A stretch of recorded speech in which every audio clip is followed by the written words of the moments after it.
Salam saudaraku, selamat pagi, semoga kita semua dalam keadaan sehat dan penuh sukacita dalam Tuhan. Marilah kita menggunakan waktu sejenak untuk berdoa, membaca dan merenungkan firman Tuhan sebagai sumber kekuatan, inspirasi dan motivasi bagi kita hari ini, Kamis 9 September 2021. Sebelumnya mari kita berdoa. Bapa di surga, kami bersyukur atas hari yang indah ini, hari yang penuh harapan. Kami akan merenungkan firman-Mu, kiranya Roh Kudus menerangi hati dan pikiran kami, agar kami sungguh memahami firman-Mu. Dalam nama Tuhan Yesus Kristus kami berdoa. Amin. Firman Tuhan yang menyapa kita di pagi ini, Filipi 4 ayat 6. Janganlah hendaknya kamu khawatir tentang apapun juga, tetapi nyatakanlah dalam segala hal keinginanmu kepada Allah, dalam doa dan permohonan dengan ucapan syukur. Demikian firman Tuhan. Saudaraku, seringkali kita berpikir bahwa memiliki rasa khawatir adalah hal yang biasa, wajar dan normal bagi kehidupan manusia. Namun bagi kehidupan orang percaya, hal itu tidak seharusnya terjadi, karena kekhawatiran adalah salah satu bentuk penjajahan iblis. Kekhawatiran membuat seseorang larut dalam kesedihan, murung, sehingga kehilangan sukacita dan damai sejahtera. Ingat, ketika kita khawatir berarti kita sedang meragukan kuasa Allah. Allah tidak pernah memberikan roh yang mendatangkan kekhawatiran dalam hidup orang percaya. Hidup seorang Kristen adalah hidup yang terbebas dari rasa khawatir. Itulah sebabnya Rasul Paulus menasihatkan, janganlah hendaknya kamu khawatir tentang apapun juga. Artinya, secara psikologis, kita tidak perlu gelisah dan takut terhadap situasi hidup. Sebaliknya, kita dituntut untuk bersyukur dalam segala hal, karena Allah menjamin, menyediakan segala keperluan hidup kita. Apa yang harus kita lakukan adalah meminta kepadanya di dalam doa. Dalam prakteknya, ini dilakukan dengan mengucapkan apa yang kita inginkan kepadanya. Sederhana sekali, persis seperti ketika kita meminta sesuatu kepada orang tua.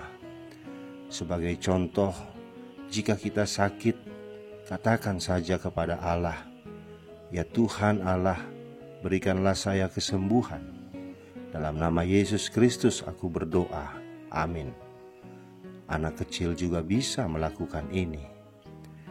Mungkin ada yang bertanya, mengapa kita harus berdoa? Bukankah Allah sudah tahu segala keperluan kita?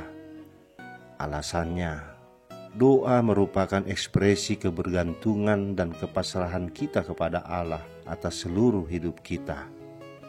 Doa tidak hanya sebagai sarana komunikasi kita dengan Allah, tetapi juga menjadi jembatan bagi Dia untuk menghibur, menguatkan, menyatakan isi hati, rencana, dan perintahnya bagi kita. Memberikan damai sejahtera ke dalam hati, sehingga mendorong kita untuk lebih banyak bersyukur daripada mengeluh.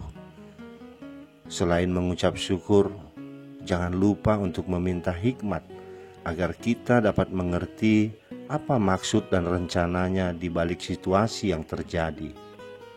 Kekhawatiran terbesar banyak orang saat ini ialah pandemi COVID-19. Banyak orang khawatir apakah besok masih bisa makan. Apakah besok masih ada simpanan uang? Apakah besok sudah bisa terbebas dari virus jika terpaksa harus keluar rumah? Daripada mengeluh, lebih baik berdoa.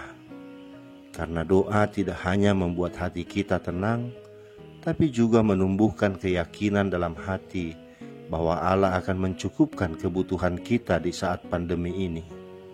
Allah juga memberikan pemahaman yang lebih mendalam bahwa Allah memakai pandemi ini supaya setiap orang, entah itu anggota keluarga, bahkan yang tidak kita kenal sekalipun, yang dulu selalu terpisah akibat kesibukan, kini bersatu hati saling menguatkan di dalam doa. Dalam doa, kita bisa menyatakan segala keinginan, tidak terbatas, menyangkut segala aspek kehidupan, perasaan, harapan, kesehatan, dan lain sebagainya. Dalam doa, kita bisa membuat permohonan, berdoa dengan sungguh-sungguh kepada Allah untuk memohon bantuannya. Kita bisa menyampaikan doa seperti ini ketika kita sedang stres atau menghadapi bahaya. Itulah yang Yesus lakukan dulu. Biasanya, permohonan kepada Allah disampaikan berulang kali. Dalam doa, kita juga mengucap syukur kepada Allah atas apa yang sudah Dia lakukan dan akan Dia lakukan untuk kita. Kalau kita selalu memikirkan apa saja yang bisa kita syukuri, kita bisa tetap bersuka cita, bahkan dalam situasi yang sulit. Saudaraku, pada zaman Alexander yang Agung, ada seorang filsuf yang mengalami problem keuangan, dan Alexander yang Agung menyatakan akan memberikan apapun yang ia minta. Ahli filsafat itu lalu meminta 10.000 uang emas. Bendaharanya kaget mendengar jumlah sebesar itu dan meminta pertimbangan dari Alexander yang Agung. Tetapi Alexander yang Agung berkata, "Bayarkanlah jumlah itu dengan segera. Aku senang dengan cara berpikir dari filsuf itu, karena dengan meminta jumlah sebesar itu, terlihat bahwa ia mempunyai pikiran yang tinggi tentang kebesaran dan kekayaanku." Seringkali orang Kristen tak berani meminta sesuatu yang besar kepada Allah, bukan karena mereka tidak rakus, tetapi karena mereka tidak percaya akan kemahakuasaan Allah.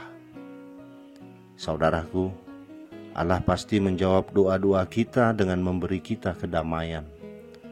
Orang yang memiliki damai sejahtera dari Allah merasa tenang karena dia bersahabat dengan Allah. Damai sejahtera ini bisa mengalahkan kekhawatiran apapun karena berasal dari Allah dan bisa membantu kita lebih dari yang kita harapkan. Dalam ayat 7 Paulus berkata, "Damai sejahtera Allah yang melampaui segala akal akan memelihara hati dan pikiranmu dalam Kristus Yesus." Kedamaian dari Allah akan memelihara hati dan pikiran kita dalam Kristus Yesus, karena melalui Dialah kita bisa bersahabat dengan Allah. Kalau kita beriman kepadanya, kita akan diberkati Allah. Selain itu, kita harus berdoa melalui Tuhan Yesus, karena dalam Yohanes 16 ayat 23 Dia berkata, "Sesungguhnya segala sesuatu yang kamu minta kepada Bapa akan diberikannya kepadamu di dalam namaku." Karena itu, lawanlah segala rasa khawatir itu dengan iman yang teguh dengan berdoa. Percayalah, melalui doa, permohonan, dan ucapan syukur, rasa khawatirmu akan berganti menjadi rasa penuh damai sejahtera Allah.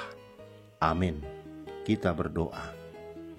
Bapa di surga, seringkali kami meragukan kuasa-Mu yang mampu dan sanggup menolong kami di saat kami mengalami berbagai persoalan hidup.